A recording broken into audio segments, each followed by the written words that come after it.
The next talk, Adaptation of Hydrogen Transport Models at the Polycrystalline Scale, an application to the Ubin Test. Charles, Gasparini, Ardon, Ayadi, Benanoun, and Mougenot. The talk will be given by Monsieur Charles. Okay. Thank you very much. So I'd like to speak now about larger scales. Our aim is here to try to improve the simulation of structures in a hydrogen environment by accounting for a certain number of parameters as the heterogeneities due to the materials, which has consequences on stress heterogeneities. And we also want to account for metallurgical features like textures and also the consequences on hydrogen transport and trapping. That's why we wanted to make computation, finite element computation at the polycrystalline scale. And to do so, we need some transposition of model to diffuse hydrogen and to trap it at that scale. So this is the ingredient we need. We need a numerical model for polycrystalline, and we need also hydrogen trapping and transport equation at that point, at that scale, and then mix them to get information back to the macro scale.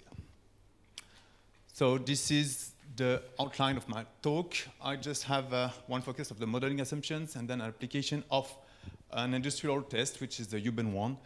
And I will finish by a few perspectives on that work. So first of all, the mechanical assumption. This is a polycrystal. This is a very simplified one made of Voronoi tessellation. And we use a very classical crystal plasticity model made on power law, which describes the slip rate for each slip system for a very simple material, which is here alpha iron. And this is the evolution of the critical shear stress, which induce plasticity. We do not account for hydrogen influence on mechanical behavior in that work. And to have a consistency between scales, we identify all of the parameters at the polycrystal by inverse identification using a tensile test made in laboratories. For the diffusion model, we use very classical ingredients. We say that the hydrogen concentration is made of two parts, a diffusion one and a trap one. And we use two considerations. We use instantaneous trapping, considering Orioni's relationship between theta t and theta L.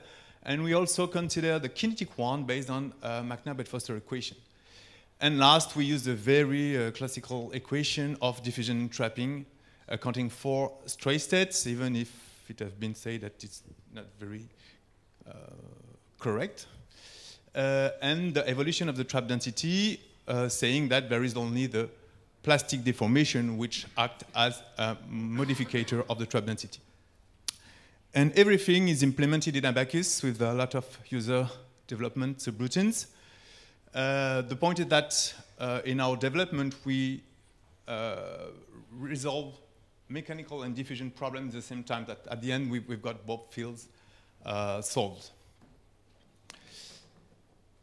We used diffusion and trapid parameter from the literature, from the alpha iron, but for the trap density, because as for the mechanical problem, we want the consistency between trapping and diffusion at the single crystal scale and at the macroscopic one.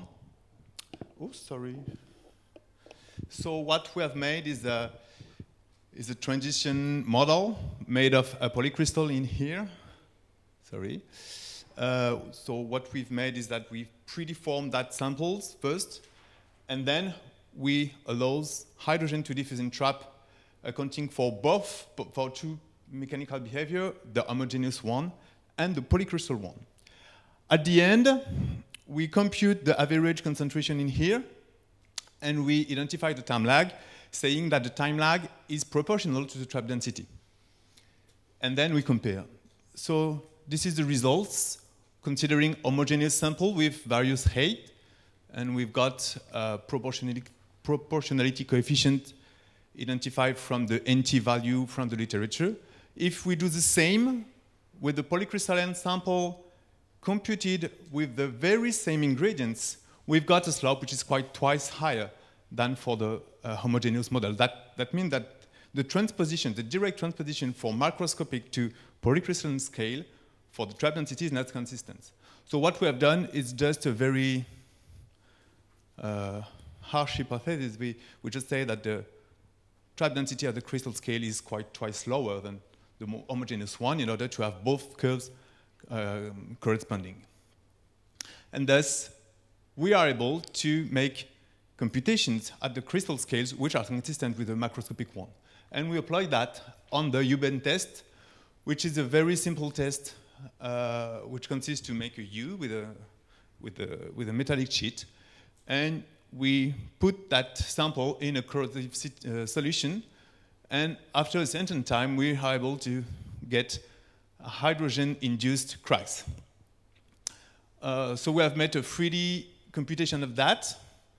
And first, here are the results at the macroscopic scale. So this is a 3D computations. On the left, you've got the plastic strain repartition, and on the right, the hydrostatic pressure.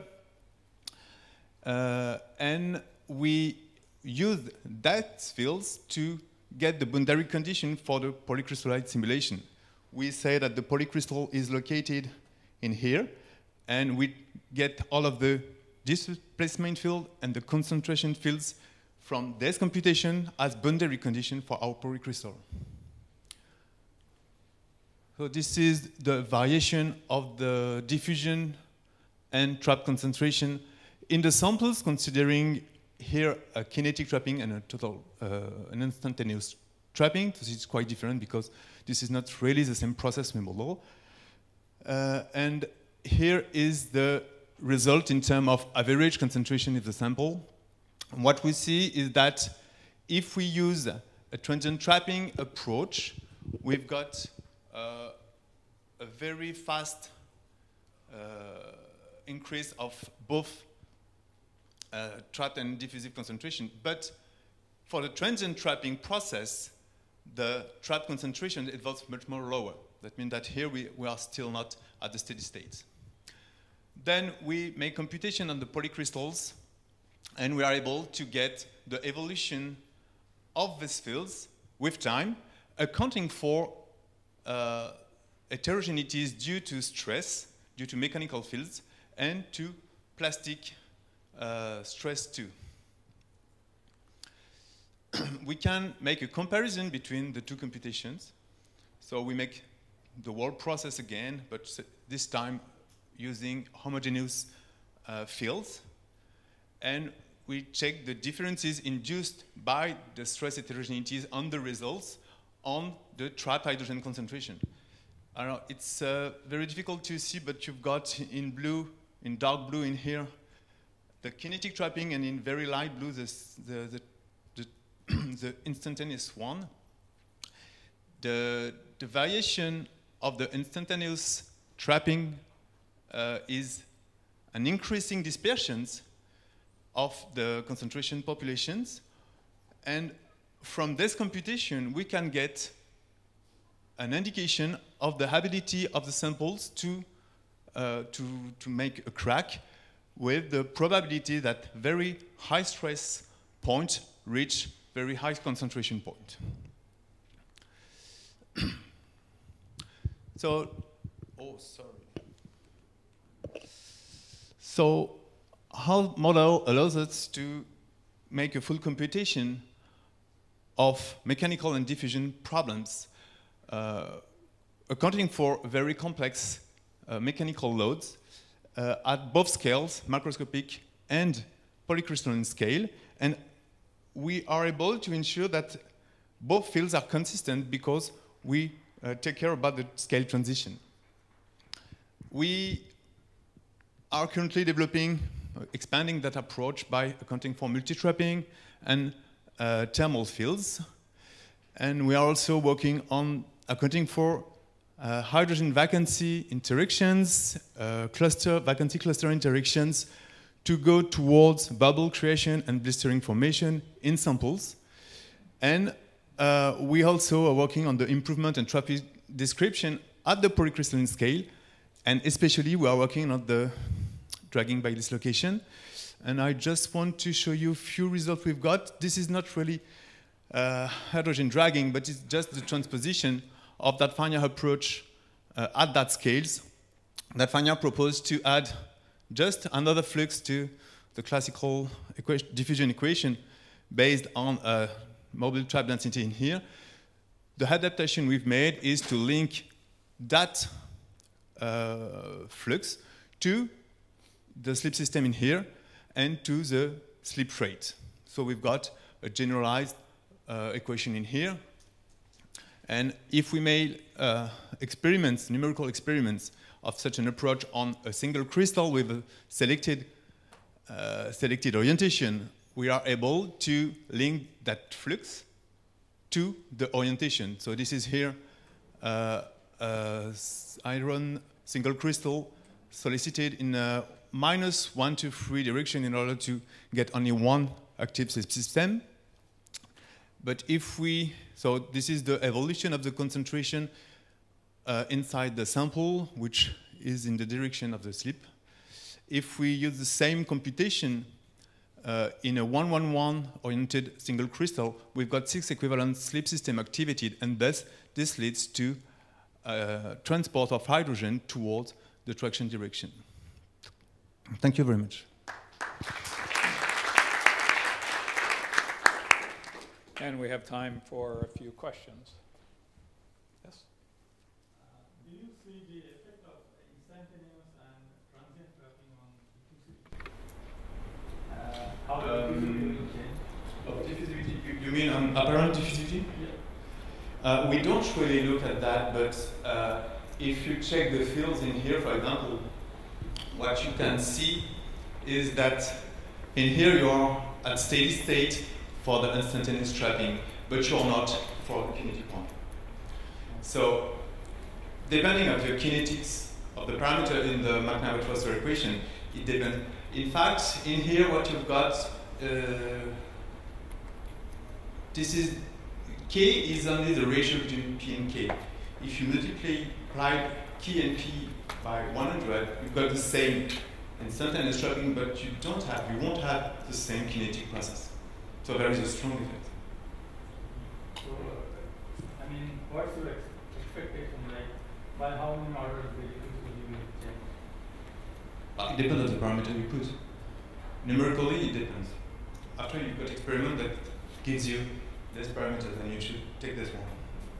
So I was just wondering, like, how the diffusivity will actually affect the crack initiation fraction, like changing diffusivity. But if you consider such a result, where is it? If you consider such a results, if you say that what is important for you cracking is the total concentration, you see that let's say for 40 seconds in instantaneous trapping, you are at steady state. So if you've got cracking, this already happened. This is not the case for transient one. Just to follow up, going back to that kinetic trapping, what's the physical mechanism for that? In here? Yeah. This is just a chemical equation. But why should the trapping, well, these are the concentrations in the trap sites. Okay, so this one is the equilibrium of that one, but then the K should be the same. In fact, K is a ratio between these two. K and P, okay. Yes, this is not very, okay. This is not the same. And your trap density is somewhere controlled by plasticity. It is only controlled by plasticity. We use a very well-known relationship, which is here for the microscopic computations. The equivalent plastic strain is computed by the behavioral. So the trap density is going down and to the side with several negatives. Okay, fine. Yes, another question. So, in these polycrystal simulations, do you plan to induce some grain boundary information? No. No. Why? How can we do that? Okay, this is. I will say this is very easy. This is not. In fact, what we just have to do is to create another phase with specific diffusion. So there is a lot of various group in France doing that to get the influence of grain boundary connectivity under apparent diffusion. In fact, we plan to do that, but not by physically adding another phase, but using phase fields to induce grain boundary. Yeah, but in grain boundaries, there will be second gradient effects also. When you have a lot of sigma 3, sigma 5, and then these grain boundaries will be. This is very difficult to make such to put such ingredients in finite element computations. Very, very difficult. There is improvement of mechanical behavior using strain gradient plasticity. We plan to do that, but not now. But it allows you to get size effect, not really the kind of grain boundary. You need more work, in fact. For example, by saying that you've got a certain quantity of sigma 5, I don't know, and to make random affectations with very specific distribution of diffusivity. That's it, a possibility. Okay, let's move along with the session. Thank you very much.